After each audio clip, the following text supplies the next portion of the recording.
Welcome to Says the Brown Girl. My name is Diamond, and I'm a brown girl with a voice who doesn't mind being heard. So listen up, I've got a word, and it might be just for you.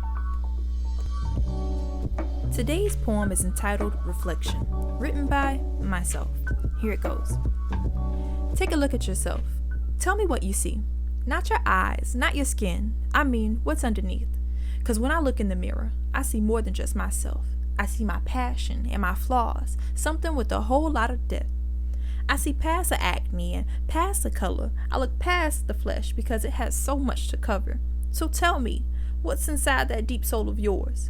Is it clean and pure or full of scars and sores? I want to know who you are when no one else is around. No friends, no family to help you fake a smile. Who are you? If no one told you they loved you, would you be able to love yourself? When the world is on your shoulders, who do you cry to for help? These are the questions to ask when it seems we are not enough. When the tears start rolling and you feel like giving up, but no one is around to help you keep your crown from falling down. And you finally realize you've beaten all of your opponents, but there's still one left. It's because you are your greatest enemy, and it's time to face yourself. Take that bookmark out of the page that you left sitting on the shelf. Look in the mirror until you're staring eye to eye and ask yourself, Self, who am I?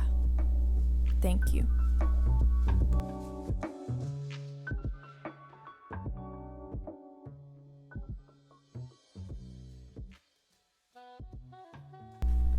Today, I'd like to talk about a term that has been floating around the internet, and that is Karen. What is a Karen? Who is a Karen? A Karen is a person, usually a woman, who feels that she is just entitled and demanding beyond the scope that is even appropriate or necessary in situations. To usually take situations to the extreme and oftentimes get the police involved or takes matters into her own hands, which could involve slander, physically or verbally. And so, y'all, I just want to talk about how social media has played a role in that, because these Karens, your name can, like, if you become a Karen, your name is just Karen. Your name is no longer what your mother named you. Your name is just now Karen, and you're under the category of all the other Karens who have just been acting out as well. So these Karens have been filmed, and you might have heard of the Karen who wanted to walk her dog in a dog park, which required a leash, but she didn't feel like putting her dog on a leash, and she felt entitled to that. And so she started saying racial slurs and even got the police involved, and accused a black man of harassing and threatening her because he asked her to put her dog on a leash. And so it's just situations like these that just get way out of hand. And I want to talk about how social media has helped people show their true colors or lack thereof during this quarantine time. We haven't been able to go out and, physically interact face to face with each other. And so social media has just been the natural backfall to that. Keeping in touch with people, keeping in the news, keeping in the know, in the now. Before, social media was kind of viewed like makeup. You can edit your photos, make you look like 10 years younger. You can lie about where you work at, where you live at, make it seem fancy. But during this quarantine time, social media has become the makeup remover, allowing people to see who you truly are. Who you are when no one else is around. And you don't know that you're being filmed. What are you really saying? Do you really have integrity? Are you really employee of the month? So, people have just been, sharing their thoughts, being entitled to their freedom of speech. Freedom of speech is our rights. It's in our Constitution. What freedom of speech doesn't account for is morality, values, and beliefs. Everyone has a freedom to speak whatever they want to say, But that does not entitle you to keeping your job, to keeping your friends, to keeping your family.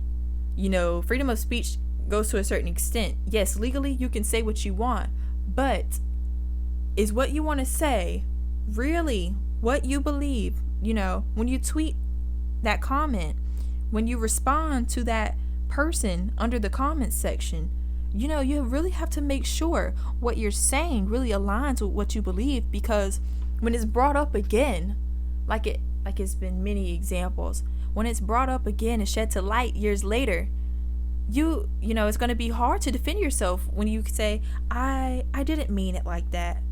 That wasn't me. I wasn't on my medication that day. Be considerate, people.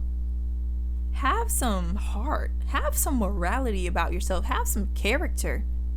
You can't, you can go around saying things, but think about how you are portraying yourself. And even if you personally don't feel that way, if you're hanging around people who talk that way or believe certain things about other people, whether regarding race or regarding social economic status or anything like that, if you're hanging around a person who is making those outrageous statements, birds of a feather flock together, you're going to be perceived as doing those same things. Even if you're not, you're standing behind it. So you need to stand for something. And if the person you're standing beside doesn't stand for the same thing you stand for, you need to move. You need to switch your positions. You need to reevaluate your circle. A lot of people's true colors are coming out with the statements that they're saying or the comments that they're making on social media. Social media is forever. We've learned that from the beginning of time. Nothing is ever erased. And even if you do erase it, if someone sees it before you, screenshot, hello, they're sharing it. It's getting shared. People are viewing it. You can't take it back.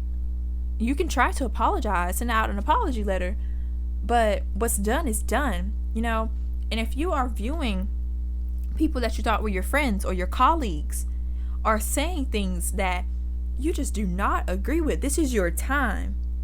This is your moment to call them out. Move yourself out of that position where you are friends, make them just a colleague. Delete them from Facebook if you have to. You want to have yourself and the people around you reflect your reflection of who you hang around. Just like the poem says, you're a reflection of yourself, but you're also a reflection of who you hang around. The people, your friends that you're hanging around, if they're saying these bad things, these mean or racist, hideous things, is that how you think as well?